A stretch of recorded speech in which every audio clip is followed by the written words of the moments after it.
Hebrews chapter 12, verse 14. I'll just read it in English. Follow peace with all men and holiness, without which no one shall see the Lord. Amen. The word of the Lord.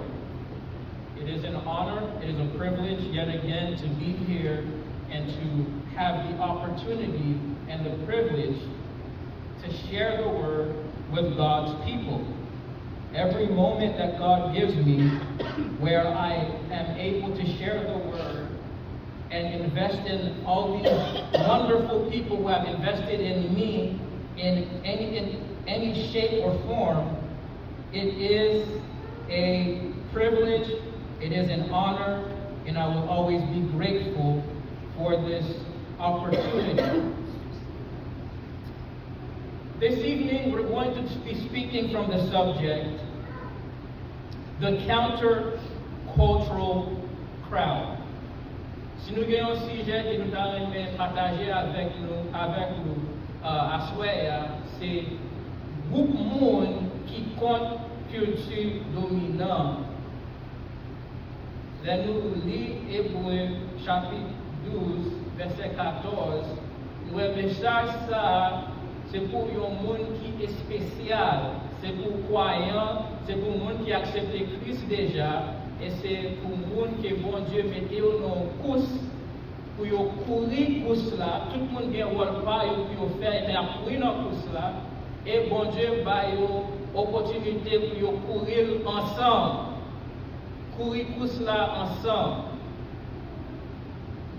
Vivre ensemble, courir ensemble. Amen. The countercultural crowd. Groupe qui contre culture dominante. Look around this room for just a second. Take a good look at the people sitting to your left and sitting to your right. We live in a world that is constantly pulling us in thousands of different directions. Every single day when you turn on your phone, when you walk into school or work, or when you scroll through social media, the world is telling you how to think. It is telling you how to act. It is telling you what matters and what you should care about. And if we're being totally honest, the direction of the culture is moving does not look anything like the way Jesus called us to live. Là, nous gardons direction que culture a allé, et puis nous gardons à Jean-Jésus demandé pour nous vivre, nous avons ces deux directions qui différentes. The culture says put yourself first. Jesus says put others first. The culture says get revenge when someone hurts you. Jesus says, forgive them. The culture says, do whatever makes you feel good right now. Jesus says, take up your cross, follow me. It is completely the opposite. That means if you choose to follow Jesus this evening, you are going to stand out. You are going to look different. You are going to be part of a crowd that goes against the flow of normal society. This evening, we are talking about what it means to be a counter-cultural crowd. We are turning to the book of Hebrews, which hopefully you've already been there, specifically chapter 12. And as we walk through this text together, we are going to look at 5 big things that makes this crowd so different from the rest of the world. Remember that the context of Hebrews is that the central idea of Hebrews is that Jesus is greater than everyone. Jesus is greater than everything. Jesus is the goat of goats. He is the best. There is no standard higher than Jesus. Jesus is the supreme being. Jesus is the Lamb of God. Jesus is the answer to the problem of the severity of salvation. So this evening, we're going to look at 5 big things that makes this crowd so different from the rest of the world.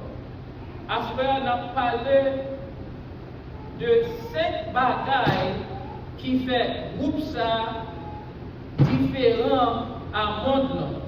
Groupe qui moun qui écrit Hébreu a adressé d'après Hébreu 12 verset 14, il y a 5 bagailles qui fait groupe ça, n'est pas même avec l'autre groupe qui est dans le monde. Il y a 5 bagailles qui fait groupe ça, Bible a considéré groupe ça comme un groupe monde qui compte culture dominante. Premier bagaille là, the first thing is that a crowd that remembers the faithful. Message ça, d'après Hébreu chapitre 12, c'est pour un groupe monde ou bien une foule qui songeait monde qui était fidèle. A crowd that remembers the faithful. According to Hebrews chapter 12, verse 1, it says, "Therefore, since we are surrounded by such a great cloud of witnesses," we'll stop there.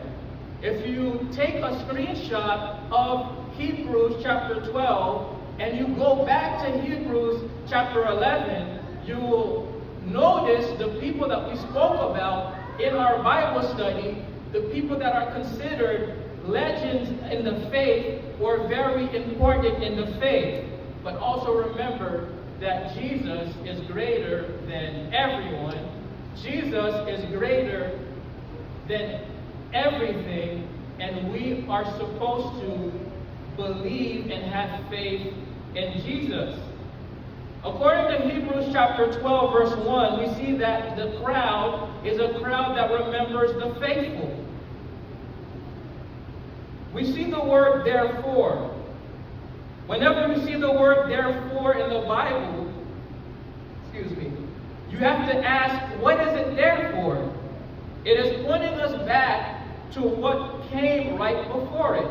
In Hebrews chapter 11, it's called the Hall of Faith. It is a massive list of men and women in history who trusted God when things were hard. It lists people like Noah, who built a giant ark when it had never rained, just because God told him to do it. In Hebrews chapter 11, it talks about Abraham, who packed up his entire family and moved to a place he had never seen simply because he believed in God's promise. In Hebrews chapter 11, it talks about Moses, who walked away from all the money and power of Egypt because he chose to stand with God's people instead. It talks about Rahab and Joshua and Gideon and David and so many others. And here in Hebrews chapter 12, verse 1, the writer tells us that these people are like a giant crowd sitting in the stands of a stadium. They are the clouds of witnesses. Think about a massive sports arena. Imagine you are running a race on the track down below. The stands are packed with tens of thousands of people, but these are not just random fans. Every single person sitting in those bleachers is someone who had already ran the exact same race you are running right now. Turn to your neighbor and say, this is a race.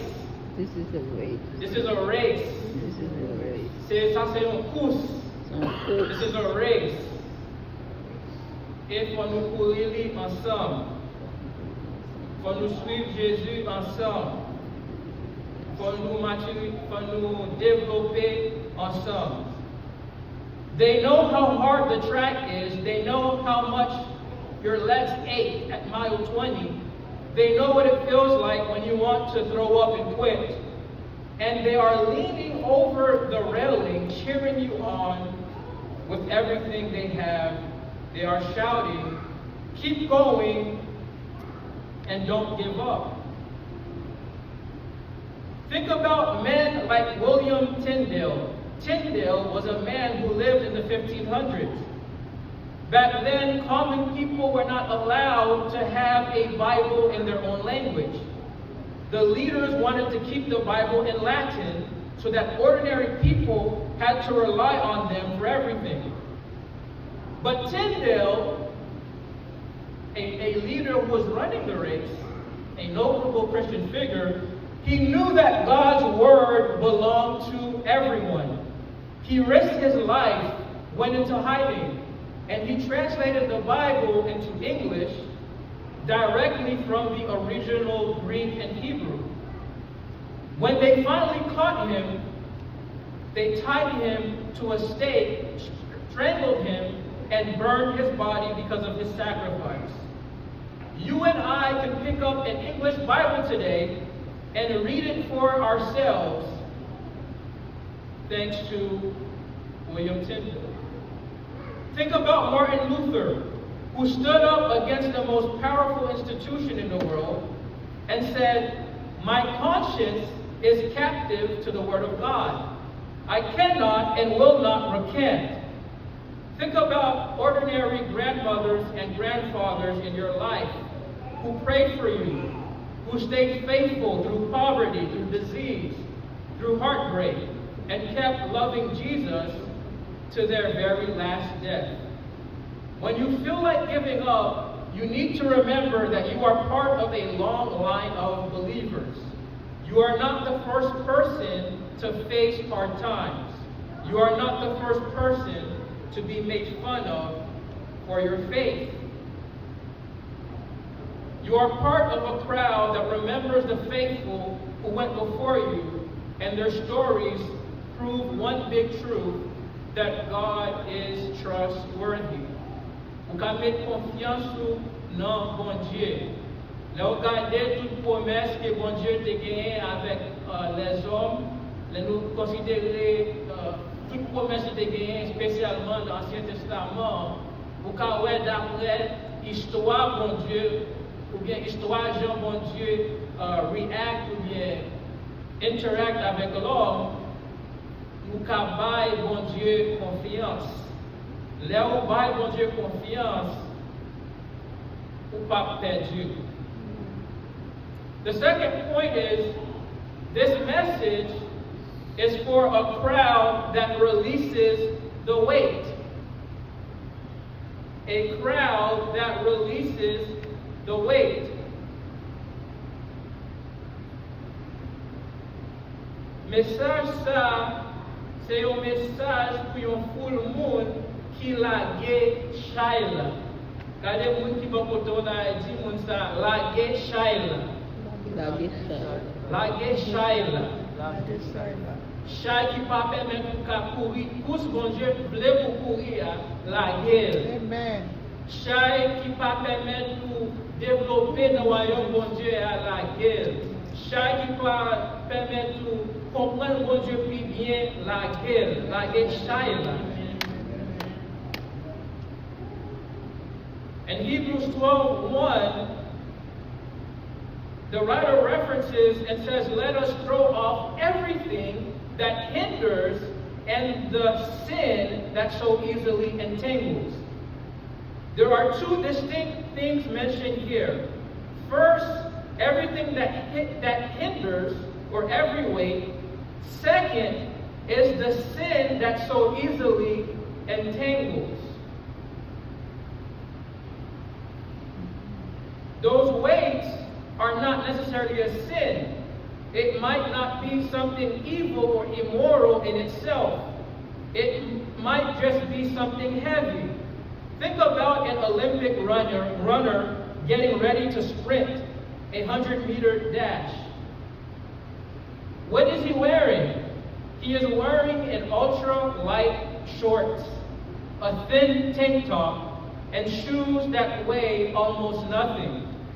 Now picture the same runner stepping up to the starting line, wearing a heavy winter parka, combat boots, and a backpack stuffed full of bricks. Is wearing a winter coat illegal? No. Is carrying a backpack of bricks illegal? No. There is nothing wrong with wearing a pair of boots. But if you are trying to win a race, wearing those things is foolish. They will slow you down. They will wear you out. They will keep you from finishing well. In our lives, there are things that might not be explicit sins, but they are weights. It could be a relationship that drains your spiritual energy. It could be spending 4 hours a day scrolling through videos on your phone. It could be an obsession with sports, video games, or making money. None of those things are inherently evil, but if they are slowing down your walk with God, if they are making you spiritually tired and distracted, they are weights. Lage chay yo. Tout chay pa oblige yon peche. Men gen anpil chay ou gen nan la vi ou ki pa permet ou mache ak bon Dieu nan kous ke bon Dieu vle pou mache a, nan tan ke bon Dieu ta remen pou mache la, e m'encourager nou aswe a pou nou lage chay yo. A countercultural crowd knows how to release the weight. We have to ask ourselves this question: is this helping me run toward Jesus, or is it dragging me down? If it is dragging you down, it does not matter if everybody else is doing it. Drop it. Put it down. Then the text talks about the sin that so easily entangles. If weight slows you down, then sin trips you completely. Picture a runner trying to sprint while someone wraps a thick rope around his ankles. He is not just going to run slower, he is going to crash face first on the track. That is what sin does. Sin promises you freedom, but it delivers delay. Sin promises you quick pleasure,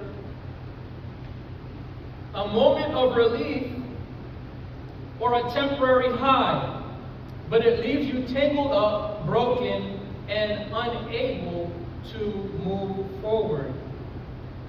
Ou gen chay la ki pa permet pou kontinye nan kous la, alè ke bon Dieu ta remen pou kontinye nan kous la. Apre sa ou gen peche, lò gen peche ou immobilize net. Ou nan kous la, men ou pa ale, ou pa retourne, ou kon tou freeze. Peche a pi mal nan kontekst sa. It freezes you, it immobilizes you. You're in the race, but you're frozen. You are paralyzed. Lage shayla, lage shay yo. The third point is that this message that we see in Hebrews chapter 12 is for a crowd that runs against the current. Qui veut dire que les wap kouri, ça veut dire les wap kouri nan kousa. Ou gen chay pou lage, ou gen peche pou evite yo, pou peche yo pa fò, comme si immobilize, et you have a current. Ça veut dire que si wap kouri nan direksyon, vent gen wap pa kouri pou pousso nan direksyon, au contraire, vent a poussé comme si la vine avec une direction qui opposée à côté wap kouri. Parce que le troisième obstacle que vous pouvez joindre, ou bien vous joindre, là vous courir dans tout ça que nous voyons dans Hébreux chapitre 12. And let us run with perseverance the race marked out for us. Notice 3 words here: run, perseverance, and marked out. First, life with God is described as a race. It is not a short sprint. It is a long distance marathon. When you give your life to Jesus, you step onto a track.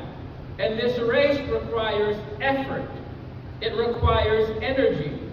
You cannot run a marathon while sitting on the couch eating junk food. You have to move your feet. Second, it requires perseverance or endurance. Message ça, c'est un message pour encourager croyants pour y persévérer et pour y endurer. Perseverance means staying powered. It means continuing to move forward even when your muscles are burning, even when your lungs feel like they're on fire, even when every voice in your head tells you to stop. When you look at the world around us, the culture we live in is obsessed with quick results. We want instant food. We want instant streaming. We want instant success without putting the hard work. And when things get difficult, our culture's instinct is to quit. If a marriage gets tough, we walk away. If a church has a problem, we leave. If a duty becomes uncomfortable, we give up. That is the current of this world. The culture is like a fast-moving river, sweeping millions of people downstream toward destruction, toward compromise, and toward spiritual laziness. Floating downstream is easy. A dead fish can float downstream. It takes zero effort to go along with the crowd. All you have to do is relax and let the current carry you. But to follow Jesus, you have to turn around and swim upstream. You have to run against the current. Third, notice that the race is marked out for us. You do not get to make up your own course. If an athlete shows up to the Boston Marathon and decides he wants to take a shortcut through a neighborhood or down his own favorite street, it doesn't matter how fast he runs, he will be disqualified. He did not run the course that was marked out. God is the one who sets the boundaries for our lives. His Word, the Bible, are marks to the track. He defines what is true. He defines what is good. He defines what is right and how we are supposed to live. This world tells you, design your own truth. Create your own path. This is a lie. A countercultural crowd does not make up his own rules. We stay inside the lines that God has drawn for us in His Word. Even when the path goes uphill, even when the road is full of rocks and potholes, even when everyone on the sidelines is laughing at us and telling us we are going the wrong way, we keep our feet on the track and we run with perseverance. Il y a des fois dans la vie, le bon Dieu permet pour courir sur une montagne. Ça veut dire, ou en bas, ou courir pour monter sur la montagne là. Bon Dieu planifie comme ça même, parce qu'il veut développer foi dans un autre niveau. Il y a un bagage là que bon Dieu t'a remis développer. Il y a un bagage dans le caractère que bon Dieu t'a remis développer. So, ou pas qu'à étant en pouce là, décider d'aller dans l'autre direction, il y a un obstacle même, bon Dieu quitter ça arriver même pour voir dans lui qu'a grandi. Pour j'en comprendre les compréhensions dans lui qu'a grandi. This message is not a message for babies in the faith. This is a message for believers that God is challenging to grow in maturity. This is for a counter-cultural crowd. A counter-cultural crowd. Message ça, c'est pas un message pour n'importe monde. Ça, c'est un message pour croyants, monde qui acceptent Christ déjà, et bon Dieu a encouragé pour yo grandir et message ça c'est pour un groupe monde qui compte culture dominante parce que comme yon croyant comme yon monde qui fait partie royaume bon Dieu qui citoyen royaume bon Dieu ou contre culture dominante parce que culture dominante va dire que ou ka fait vérité pas mais royaume bon Dieu a fait nous comprendre que c'est pour bon Dieu qui est vérité, c'est Jésus-Christ qui est vérité, et c'est parole bon Dieu qui est vérité. Amen. The fourth point that I would like to discuss with you this evening is that this message is for a crowd that fixes its eyes on Jesus. Message ça, c'est pour un full monde qui doit fixer Jésus sur Jésus. Ou bien un full monde qui fixe Jésus sur Jésus. Et nous allons vérifier ça d'après Hébreux chapitre 2. Hébreux chapitre 12, excusez-moi, verset 2. Now we come to verse 2. This is the central point of the entire passage. Remembering that the central idea of Hebrews is that Jesus is greater than everyone. Jesus is greater than everything. Don't give up on him. For the joy set before him, he endured the cross, scorning its shame, and sat down at the right hand of the throne of God. Fixing our eyes on Jesus. If you take your eyes off the target while you are running, what happens? You will trip. You will wander out of your lane. You will collide with another runner. Where your eyes go, your feet will follow. And we see this with the example in the Gospels where Peter saw Jesus walking on water, and the moment that Peter shifted his focus or his faith, his attention on Jesus to something else, he began to drown. We must remember that Jesus is the pioneer and Jesus is the author, finisher, and perfecter of our faith.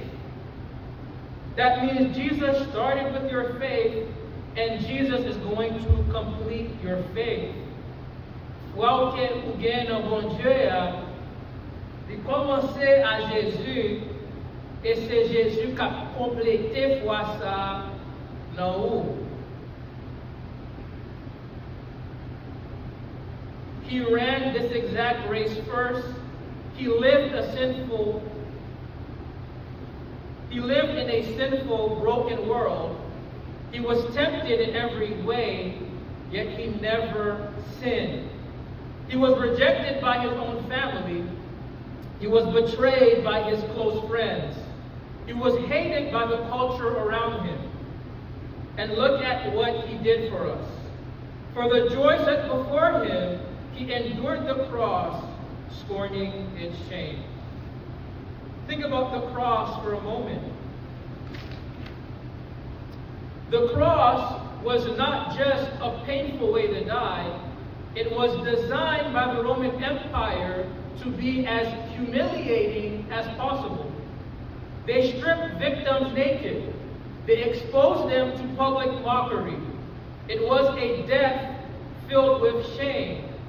Yet the Bible says Jesus scorned the shame. That means he looked at the shame of the cross and he said, "You cannot stop me. You have no power over me." Because of the joy set before him. What was that joy? The joy was obeying his Father. The joy was breaking the power of sin and death. And the joy was you. Jesus looked across time. He saw your face. He saw your need for a Savior. And he said, rescuing you, it's worth the pain. Purchasing your freedom is worth the cross. He endured the cross, and now he is seated at the right hand of the throne of God. He sat down at the right hand of God. His work was complete. The victory was won, is won. And so when you get tired in this life, when culture feels overwhelming, when you don't know how you're going to make it through another week, look at Jesus. Look at his cross, where your debt was paid. Look at his empty tomb, where death was defeated. Look at his throne, where he reigns right now as King of Kings. Fix your eyes on him, and you will find strength to keep running. The final point is that this message is for a crowd that pursues holiness together.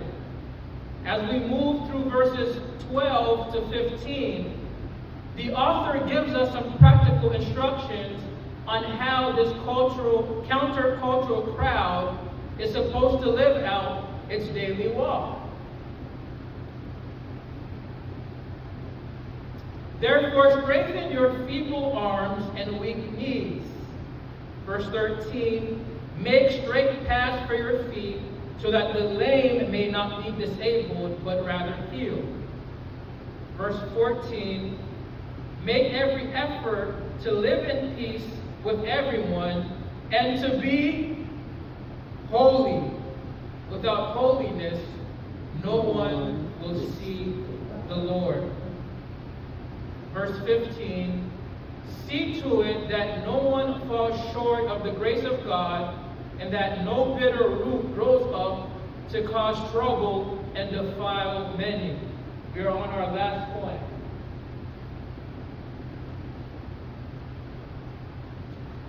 Look at what is happening here. This passage switches from talking about individual runners to talking about how we run together. The Christian life was never meant to be a solo sport. You cannot live this out by yourself. Look around this room. This is your team.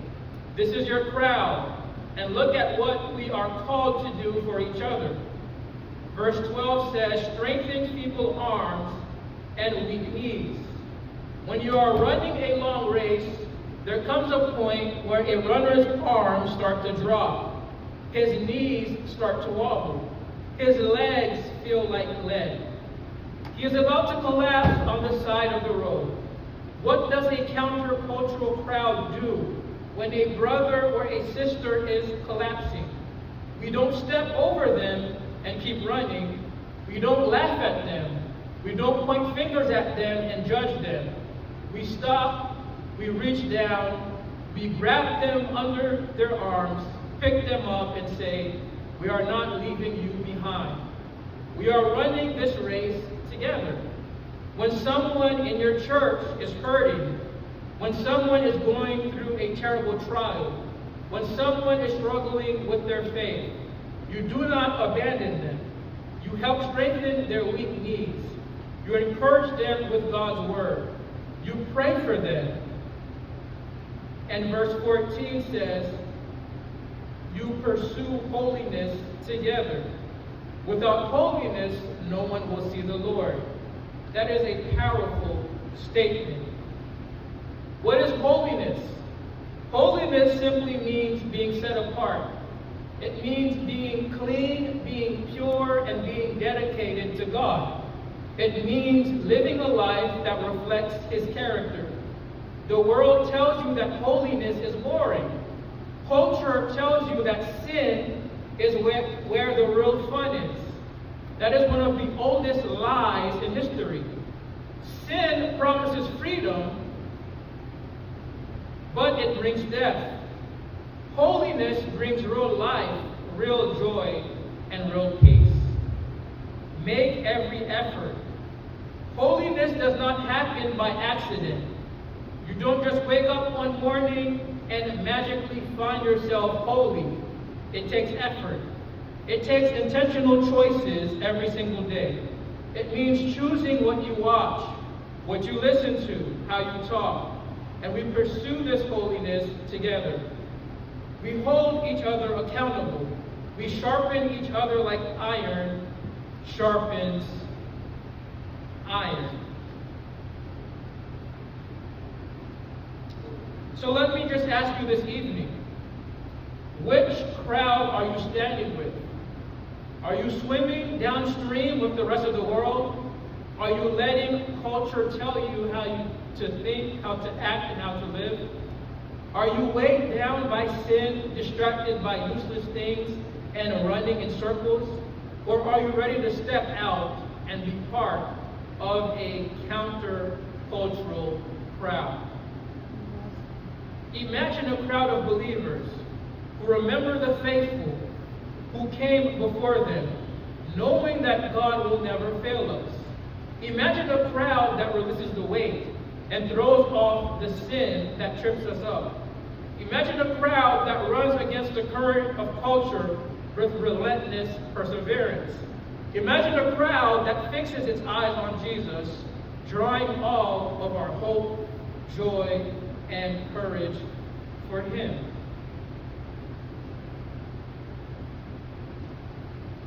And imagine a crowd that pursues holiness together, lifting up the weak, pulling out bitter roots, and walking in grace. If we live like that, the world is going to take notice. They will see that we have something they don't have.